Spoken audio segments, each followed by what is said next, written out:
ಅದಕ್ಕೆ ಇವಾಗ ಹೇಳು, ಅದೇನು ಹೇಳ್ಬೇಕಂದಿದ್ದೆ? ರಾಣಿ, ಇದು ಮಾತ್ರ ಅಲ್ಲ, ಥರ ಪಾಯ್ಸನ್ ಅಂತಾನೆ ಅನ್ಕೋ.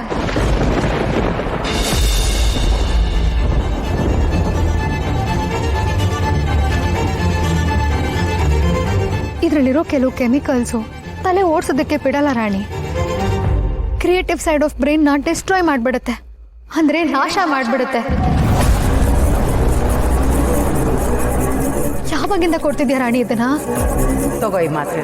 ಅವನು ತುಂಬ ಕೆಲಸ ಮಾಡ್ತಾನೆ, ಟೆನ್ಷನ್ಗೆ ತುಂಬ ಡಲ್ ಆಗ್ತಾನೆ. ಅದಕ್ಕೆ ಫಾರಿನಿಂದ ಅವನೇ ತರ್ತಿರೋ ಟ್ಯಾಬ್ಲೆಟ್ಸ್ ಇದು. ದಿನ ರಾತ್ರಿ ಮರಿದೆ ಕೊಡಮ್ಮ.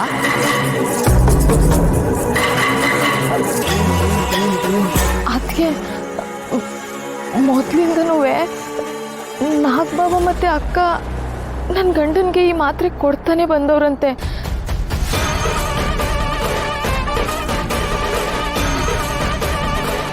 ಮದುವೆ ಆದ್ಮೇಲೆ ಈ ಮಾತ್ರೆ ನನ್ನ ಕೈನ ಕೊಟ್ಟು ತಪ್ಪದೆ ದಿನ ಕೊಡಬೇಕು ಅಂತ ಹೇಳಿದ್ರು.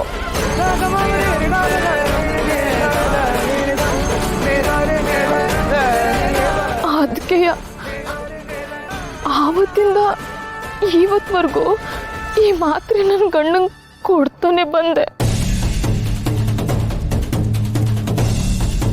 ಅಯ್ಯೋ ಛೀ, ಆ ಪಾಪಿಗಳು ಜೀವನ ತೆಗಿಯಕ್ಕೆ ಹೋಗ್ತಾರೆ ಅಂದ್ರೆ ಅವ್ರು ಈ ಥರ ಯೋಚನೆ ಮಾಡ್ಬೋದು ಅಂತ ನನ್ನ ತಲೆಗೆ ಹೊಳಿಲಿಲ್ಲ ರಾಣಿ.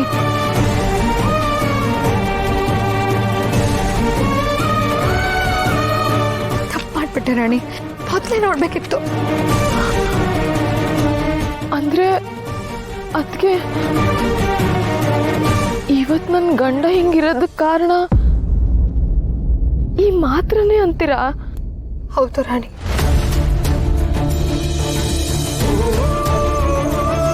ಅಯ್ಯೋ ಅಯ್ಯೋ, ನನ್ನ ಕೈಯಾರನೆ ನನ್ನ ಗಂಡನ ಜೀವನ ಹಾಳು ಮಾಡ್ತಿದ್ದೀನಲ್ಲ. ಅಯ್ಯೋ ಅಯ್ಯೋ. ರಾಣಿ, ಸಮಾಧಾನ ಮಾಡ್ಕೋ ರಾಣಿ. ನಿನಗಾದ್ರೂ ಇದ್ರ ಬಗ್ಗೆ ಏನ್ ಗೊತ್ತಿತ್ತು ಹೇಳು? ಸಮಾಧಾನ ಮಾಡ್ಕೋ ರಾಣಿ. ಹೀಗೆ ಯೋಚನೆ ಮಾಡ್ತಾ ಅಳ್ತಾ ಕೂರೋದ್ರಲ್ಲಿ ಯಾವ ಪ್ರಯೋಜನವೂ ಇಲ್ಲ. ಇದನ್ನ ಈಗಲೇ ಬಿಸಾಕ್ತೀನಿ. ಇದುವರೆಗೂ ಮನು ಪೌಡ್ರಿಗಾಗಿರೋ ಡ್ಯಾಮೇಜ್ನ ಸರಿ ಮಾಡಿ ಅವ್ರಿಗೆ ಮತ್ತೆ ಚೈತನ್ಯ ಬರೋ ಥರ ಟ್ಯಾಬ್ಲೆಟ್ನ ನಾನು ಕೊಡ್ತೀನಿ ರಾಣಿ.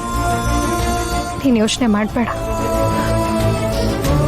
ಅದಕ್ಕೆ ಇಷ್ಟು ಮಾಡಿ ಪುಣ್ಯ ಕತ್ಕೊಳ್ಳೋದಕ್ಕೆ ನನ್ನ ಜೀವ ಇರೋ ಗಂಟ ನಿನಗೆ ಋಣಿಯಾಗಿರ್ತೀನಿ. ಏನು ರಾಣಿ ನೀನು ಇಷ್ಟು ದೊಡ್ಡ ದೊಡ್ಡ ಮಾತಲ್ಲಿ ಆಡ್ಕೊಂಡು?